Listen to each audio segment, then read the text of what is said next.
So today we're going to take your images and we're going to turn in your finished and final magazine covers.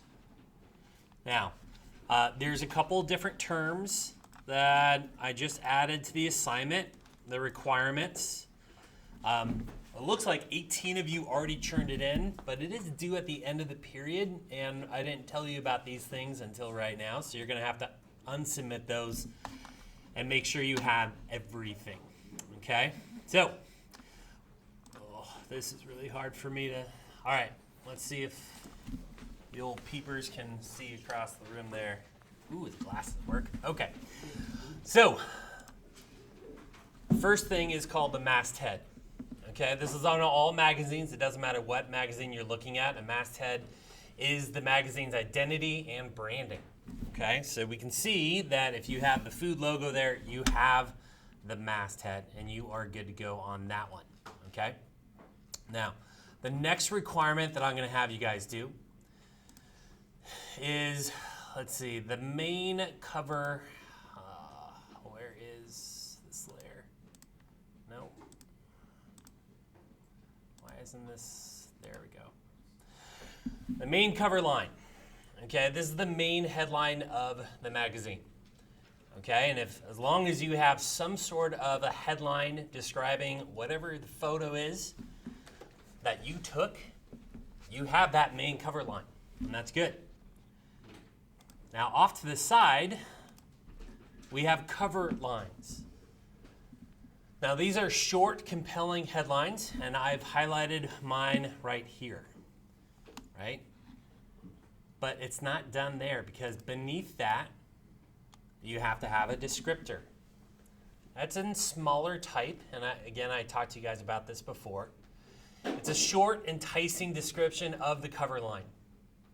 Okay, so smaller type, usually a different font, something similar, but something to make it stand out.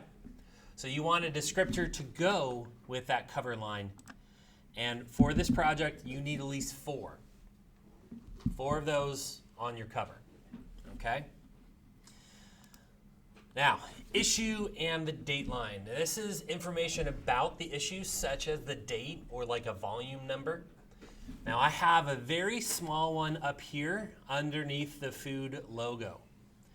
But you don't have to put it up at the top. You could actually put it, I don't know, somewhere down here in the corner. You can go over here.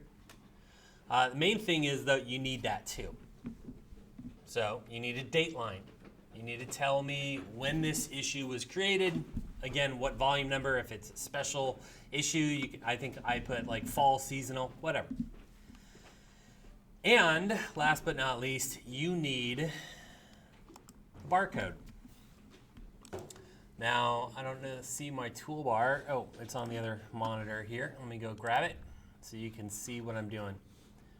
I went online and I just searched for a barcode image. And I opened that in Photoshop. I got onto my computer, I opened it in Photoshop. And what you need to do, I do not want you to just use some random one. I want you to recreate it. So in my layer window, I'm going to create a brand new layer for this barcode. I'm going to call it barcode. A barcode is pretty simple. It's got numbers at the bottom. It's got the black lines against white. It has to have a white background in order for that scanner. So the first thing I'm going to do on this new layer is I'm going to draw with my rectangle tool just a selection about this big. And I'm going to say edit, fill. And what color am I going to fill that with? White. So you can see that I have a layer called barcode. I have this image that I placed in the lower left corner, and I can hide that, right? The goal is that you are going to use your tools to draw selections for these bars and fill them with black. So on that layer right here, I'm going to say edit, fill.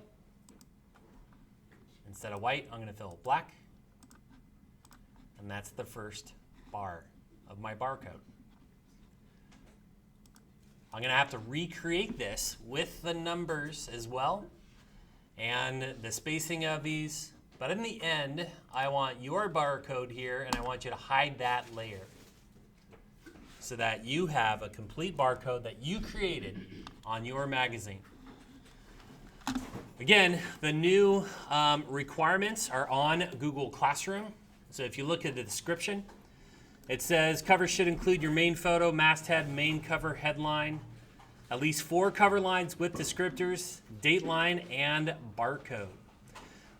I want you to turn in a finished JPEG. I do not want the Photoshop file. So, are there any questions? Okay, I'm going to give you the rest of the period. I want you, especially with these, everybody look up at the board, I'm not done. Especially with these descriptors over here, play around with the color, play around with bold or italic fonts, really make it stand out. I'm thinking the white doesn't really stand out a lot against this background image. So I have some work to do as far as that goes. I don't know what I'm going to do, but I'm going to try things out. That's why I'm giving you the whole period, okay? So you have the whole period to get this churned in, and let's see what kind of images we can make. Let's do it.